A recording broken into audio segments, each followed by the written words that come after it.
It's another very fine day here in Charlotte, North Carolina, the QC, and I'm so glad to see it. I do hope everyone is well today as always, and you're able to get out and enjoy this beautiful day. Give yourself some fresh air, some sunshine, and hopefully some exercise. Once again, as I always like to say, I do have a thought I want to share today, as always. And today is called Kingdom Responsibility. Or you can say the responsibility of the kingdom. And my notes are very short today, but I'm going to read over the few that I do have. And I woke up early this morning with this on my mind. How many of us are starting to feel a stronger sense of responsibility for the Most High's kingdom?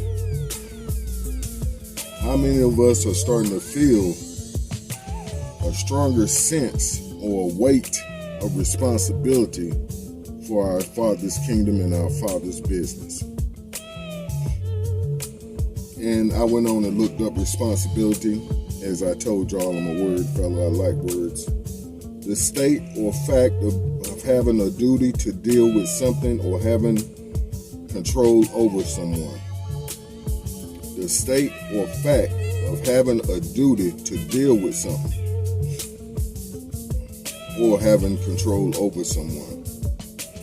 And I went on to copy this sentence that they use responsibility with. A true leader takes responsibility for their team and helps them achieve goals. And that's the sum total of my thought for today. Right there in that sentence. A true leader takes responsibility for their team and helps them achieve their goals. Help them achieve goals. See, and that's what it's all about with the Most High waking us up to who we really are, His chosen people, and sending us out to our brothers and sisters to wake them up. And see, He's giving us this weight of responsibility, or this sense of responsibility that I'm feeling even more as the days go by. And I thank the Most High for that, because I need that push. I need that kick in the tail. All right, and I have a few scripts that I really think this is the lesson. The scripts would sell the lesson itself. And I hate to use that kind of word, but I'm a salesman also, so that's what I do for a living. So basically, I'm looking for the sale 24/7, even in what I do for the Most High. So this is Luke 12:31-37. But rather seek ye the kingdom of God, or the Most High, and all these things shall be added unto you. Fear not, little flock, for it is your Father's good pleasure to give you the kingdom.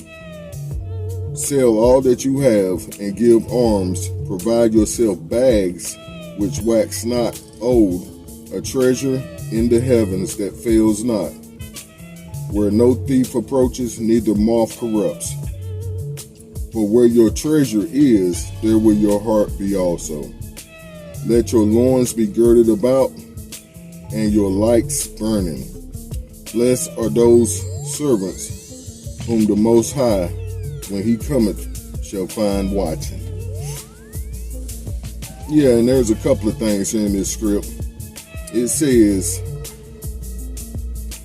provide yourself bags. And see, that's what folks are always talking about in this season in life. They're talking about getting that bag, at that bag.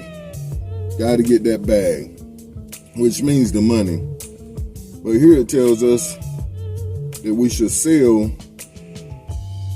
all we have and give alms. And it's not saying give away all that you have, sell your house and give your house, the money for your house away, not to provide for your family somewhere to sleep, your food, your provisions. But it's actually saying sell all your physical possessions that's standing in the way from you doing kingdom business. And basically it explains it in the next verse where it says, where your treasure is, there will your heart be also. So our hearts should be about our Father's business, or should be longing to do our Father's business. And that's to see our brothers and sisters wake up and come out from among them and be separate, so that they can enjoy the fruits of living a life as the Most High chose for them and made for them to live. In Proverbs 11:30. Oh, let me back up. He reminded me of this here. Let your loins be girded about and your lights burning. And see, this reminds me of the script where the 10 virgins or virgins were, I think it was 10 and 10, or it may have been 10 altogether, and 5 of them didn't have their lamps filled with oil. And they tried to get the other 5 to give them some of their oil. And they said, no, go and buy your own oil and be ready for the bridesman when he comes. And see, basically it's saying this oil is this word. You got to fill up on this word so you'll have faith. And not only have faith for yourself, but faith for your people in sharing this good news, this Basora, this gospel as some of us still call it. And it says, blessed are those servants or those employees or those co-owners. And see, that's the word, the co-owners. And the only reason I say employees is because we're at our Father's business, so businesses have employees, and he is the great CEO. But he's making it more personal to us today. Excuse me. And I feel that he's making it a whole lot more personal. And concerning ownership, we're to own the kingdom. Just like he said, it's his good pleasure to give us the kingdom. And when he gives you something, that's yours.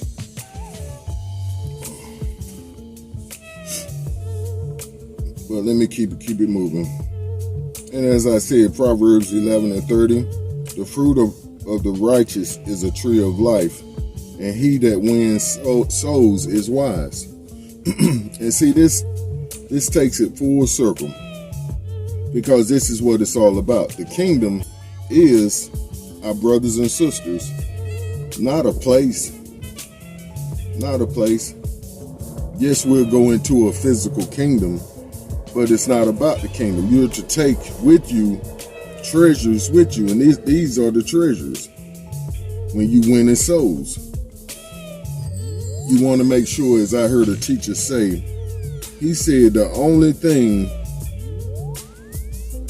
requirement to enter in the kingdom is to take one person with you. Pardon me, I was a little distracted by this guy riding around here, this Spectrum fellow. But yeah, the teacher was saying the only requirement into the kingdom is taking a soul with you. And I did a recording on that not too long ago about I'm never satisfied with one, just like the commercial Lay's. You just can't eat one. And that's how I am. I'm greedy. Whatever I do, I want more. Just like I know this is a bad analogy, but just like a pit bull or a dog that bites somebody, they try to put it down because they say it has the taste of blood or human blood in their mouth. And that's how I am for the Most High's kingdom. Once you see the effect that you have on a brother or sister, and once you see that you have no doubtably helped snatch their souls out of the lake of fire, as the text says, then you get a hankering for that. Yeah, I know my city folks saying hankering. What is a hankering? It's a taste for, it's a desire for. Just like you have a taste for a certain food, that's called a hankering in country talk. but we're going to keep it moving. Luke 19:13. And he called his 10 servants and delivered them 10 pounds and said unto them, occupy till I come. And see, this is our mandate as we read through the lines of this parable that the Most High was telling us through Yahushua. Basically, occupy till I come. That means work. Stay busy until I come back. Do what I mandated you to do, which was go into all the world. And John 9:4, we must quickly carry out the task assigned us by the one who sent us. The night is coming, and then no one can work. And this is a very powerful script because it was Yahushua speaking of his death when he would die, and his work will be done. And basically he was saying that all of us are going to die and we're not going to be able to work anymore. But at the same time, you could take this also to mean that time is running out. Time is running out. And this text says we must quickly carry out the task assigned us by the one who sent us. See, just like I was saying in a prior recording, the Most High didn't save my life 4 or 5 years ago. This May, from that stroke, open heart surgery, brain surgery, surgeries on my leg and my toes cut off. He didn't save me just to enjoy these last 4 or 5 years parlaying, saying I was saved. I have a testimony. No, it's good to have a testimony, but what you gonna do with it? Are you gonna be about your Father's business? See, that's what it's all about. He saved me for a purpose. And see, this is Jeremiah 51:20-24. Thou art my battle axe and weapons of war, for with thee will I break in pieces the nations, and with thee will I destroy kingdoms, and with thee will I break in pieces the horse and his rider, and with you will I break in pieces the chariot and his rider. I'm going to take thee out and put you in there. It's easier for me. With you also will I break in pieces man and woman, and with you will I break in pieces old and young. Pardon me. And with you will I break in pieces the young man and the maid. I will also break in pieces with you the shepherd and his flock. And with you will I break in pieces the husbandman and his yoke of oxen. And with you will I break in pieces captains and rulers. And I will render unto Babylon and to all the inhabitants of Chaldea all their evil that they have done in Zion in your sight, says the Most High. Now basically he's telling us here that he's using us to bring these things to pass. He's using us through our testimonies, through our prayers, calling on the Most High to give us righteousness, calling on the Most High to repay for all the wrong that's been done to our people over the years. He needs us to do that.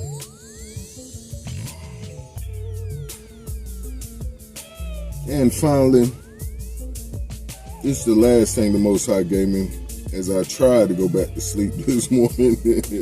He said, no, get up. I called myself hitting the snooze button, but he won't let me no more. And it was only what you do for the Most High will last. And I said, is that a script? And come to find out that it's not a script, but it's taken from a script in 2 Corinthians 5:9-10. And see, all this time I thought this was a scripture. But so we make it our goal to please him, whether we are at home in the body, in these physical bodies, or away from it, on with him. For we must all appear before the judgment seat of the Most High, or Mashiach, so that each of us may receive what is due us for the things done while in this body, whether good or bad.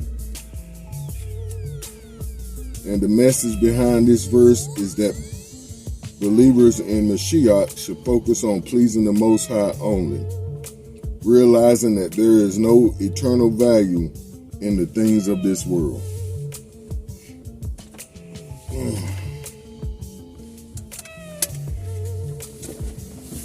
And like I said, I believe that them scriptures pretty much relayed our thought for today over to us. Like I said, Most High, this is the answer to my prayer. And now with this thought that he's giving me now, it's giving me the idea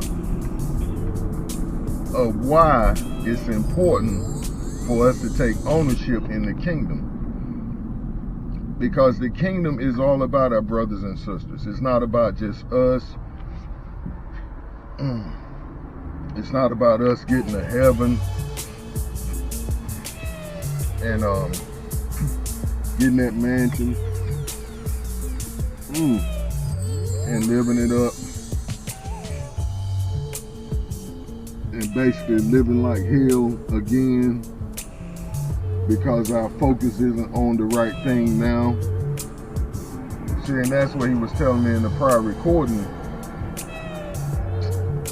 I was doing my workout, I was doing squats, and something on the ground caught my attention. And I looked down, and as I tried to focus my eyes while still doing my squats, I started tipping over. And I had to be careful because on my left foot, my major toes was cut off. I only have the 2 little toes on my left foot. The 3 larger toes was amputated. And those are basically used for your balance. Well, they're basically used for balance, amongst other things. I caught myself up there because it was sounding like I was saying that those toes are only used for balancing yourself. But they also help you walk and do amongst other things. But yeah, and the Most High was telling me at that second, he was like, you know you're gonna go where your focus is. I said, oh boy, you're right. And you'll see it happen as we're driving and even walking or running. If your focus is on the side of the road, you're gonna start going towards that side of the road. But anywho, yeah, I was just saying that because we're not gonna be able to make the kingdom if our focus isn't on kingdom work while we're here. Oh, and that's a good point. Thank you, Most High. I'm gonna say that again. We're not gonna make the kingdom if we're not focused on our Father's business while we're here, or our kingdom responsibility. So I guess my word of encouragement today would be, and my question, what is your responsibility for the kingdom? What is your responsibility for the Most High's kingdom? Or do you even feel like you have any responsibility for the Most High's kingdom? That's a good question too. Because I think some of us get the attitude or the idea that once we've come to the Most High, we're good. Like the old saying, once saved, always saved. And you're done. All you do is go through the motions after that, go through the rituals. You get that guilty feeling, you go to church, come Easter, or the Christmas play, and feel like you're good.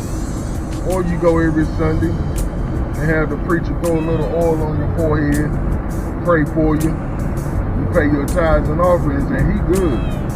See, he ain't gonna tell you the truth. He ain't gonna cry loud and spare not. He ain't gonna say, you know you in sin, you know you better get that right. Not only for here on this plane, but on the next plane after you leave that body. Plus, what we have to realize is we have other people always watching us. We don't know what they've been through. But we know the Most High have put them in our presence for a reason. And like I said, they're always watching. But that's going to be my time. Stay up and keep pushing forward in the right direction. And handle your business.